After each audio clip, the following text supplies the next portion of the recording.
I never liked the Beatles. I never really liked any British group. I don't think the British should play rock and roll. In 1985, when Paul McCartney attempted to reclaim the Lennon-McCartney publishing rights, he found himself entangled in an unsettling moment with Michael Jackson, a friend and collaborator who had outmaneuvered him by purchasing the entire ATV music catalog, which included the Beatles songbook. This business decision shocked McCartney and deeply strained their relationship. But it was more than just betrayal over a portfolio of songs. It was the first widely publicized moment when McCartney, usually cast as the affable, melodic heart of the Beatles, found himself the target of resentment, frustration, and outright dislike from fellow musicians. For an artist so thoroughly woven into the DNA of modern pop and rock, the number of peers who harbored animosity toward him is surprising.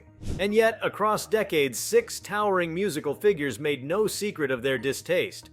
Some animated by personal slights, others by musical ideology, and still others by McCartney's indelible stamp on the post-Beatles world. Before we start, smash the like and subscribe buttons for more updates. John Lennon was the first and perhaps most painful member of this circle. The songwriting partnership that had defined a generation broke apart not only with artistic friction, but with simmering emotional tension. Lennon's dislike of McCartney after the Beatles' breakup didn't originate in one single moment. It was a slow boiling.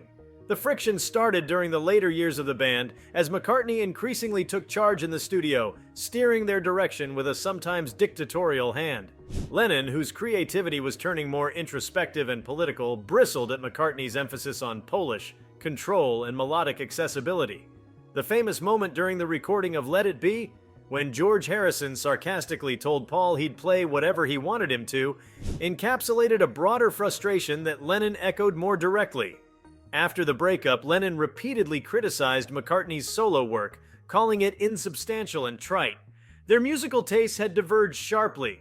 Lennon favored raw, emotional expressions like Mother or Working Class Hero, while McCartney leaned into orchestrated pop like Uncle Albert, Admiral Halsey.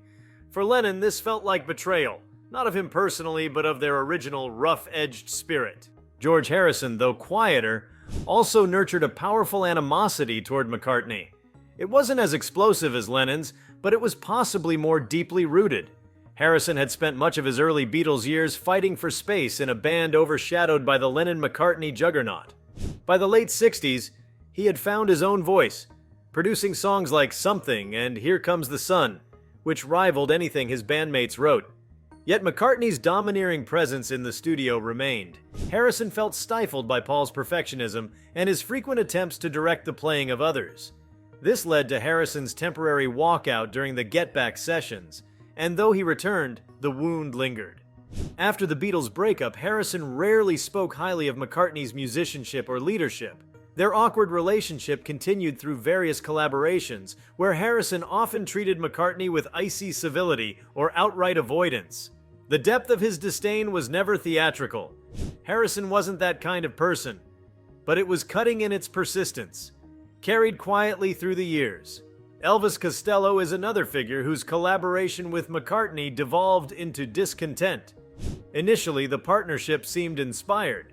Costello was brought in as a songwriting collaborator in the late 1980s, and the pairing was billed as something akin to a Lennon-McCartney dynamic revival. They co-wrote songs that would appear on both McCartney's Flowers in the Dirt and Costello's Spike. But behind the scenes, the relationship was rocky.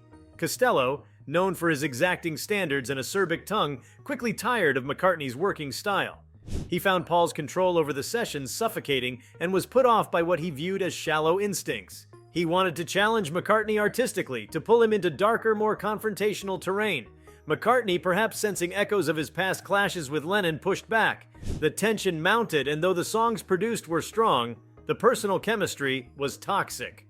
Costello later distanced himself from McCartney's process, characterizing it as unyielding and overly concerned with polish.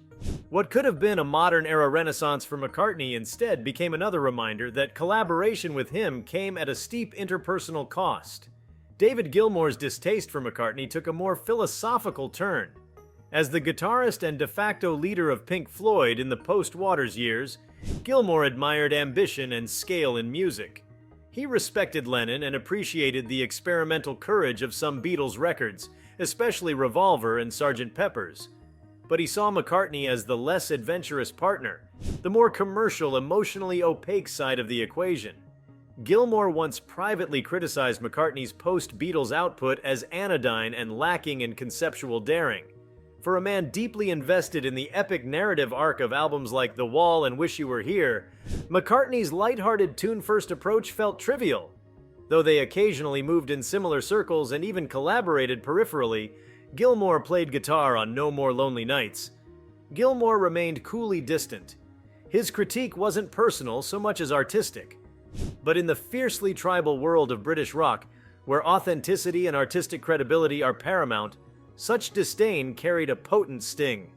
Mark E. Smith of The Fall was perhaps the most openly aggressive in his dislike for McCartney. Smith, a confrontational post-punk figure, had little patience for the icons of the 1960s who dominated British music culture. He saw them as gatekeepers, stifling innovation with nostalgia and sentimentality. McCartney, to Smith, represented everything wrong with establishment pop: safe, saccharine, and omnipresent. Smith frequently took shots at McCartney in interviews, dismissing him as irrelevant and even mocking his voice and demeanor. This wasn't merely performance. Smith's entire career was built on rejecting what he saw as false sincerity and commercial polish. McCartney, with his universal appeal and vast commercial success, was a symbol of the very structures Smith had spent his life trying to burn down. It wasn't about jealousy or competition, it was about ideology. Smith couldn't stand the idea that someone like McCartney, so defined by harmony both musically and socially, remained so powerful while raw, abrasive, challenging voices like his own remained on the fringe. Lastly, there was Morrissey, the ex-Smiths frontman known for his florid melancholy and sharp tongue. Morrissey's distaste for McCartney had layers, some rooted in music, others in lifestyle. As a staunch and sometimes militant advocate for animal rights, Morrissey never forgave McCartney for participating in the 2005 Glastonbury Festival, which he believed was complicit in animal cruelty due to its partnerships and food policies. Even though McCartney himself is vegetarian and has long advocated for animal welfare, Morrissey saw this as hypocrisy. But his disdain wasn't only political. Musically, Morrissey never admired McCartney's worldview. The Smiths had been constructed as an alternative to the stadium-filling optimism of acts like McCartney. Morrissey's lyrics delved into pain, alienation, and social decay, terrain McCartney rarely explored. For Morrissey, McCartney's buoyant optimism and melodic simplicity came across as superficial and out of touch. It didn't help that McCartney's legacy overshadowed every British act that followed. The burden of comparison was eternal, and Morrissey, who prized emotional nuance over catchy hooks, had little patience for it. Taken together, these six musicians form a curious constellation of resistance against Paul McCartney's enduring legacy. Some hated him for personal reasons, because of how he treated them or how he wielded power. Others loathed his musical philosophy, seeing in it a betrayal of emotional authenticity or artistic bravery. But what binds them all is the degree to which McCartney was unavoidable. His presence in the pop and rock landscape was not just influential, it was inescapable. For those who chafed against mainstream consensus, who lived in opposition to easy smiles and three-minute love songs, McCartney embodied a cultural monolith. He was the ever-smiling architect of modern pop, the man who turned heartbreak into harmony and resistance into radio play. The implications of this dislike are complex. It reveals that even in a world often perceived as bound together by mutual admiration and influence, there are sharp divisions and resentments. McCartney, for all his global fame and acclaim, found himself alienating peers, not because of some grand offense, but because of how deeply embedded he was in the cultural fabric. His accessibility, his mastery of melody, his commercial savvy, all things that made him beloved by millions, also made him a symbol of conformity or shallowness to others. It is the paradox of being too successful, too unthreatening, too enduring. Each of these six figures reflected a mirror back at McCartney, showing what they thought music should not be. In Lennon's rage, we see the cry for deeper truth. In Harrison's chill, the call for creative freedom. In Costello's irritation, a hunger for challenge. In Gilmour's cool distance, a preference for thematic gravitas. In Smith's fury, a rejection of establishment gloss. In Morrissey's sneer, the prioritization of lyrical anguish over melodic comfort. None of these men hated Paul McCartney because he failed. They hated him because he succeeded in a way they could not accept. They hated what he represented even more than who he was. If you like this video, please give it a like and subscribe to our channel. Also, leave your comments below and tell us, what are your thoughts on these musicians disliking Paul McCartney? Who surprises you most? We want to hear from you.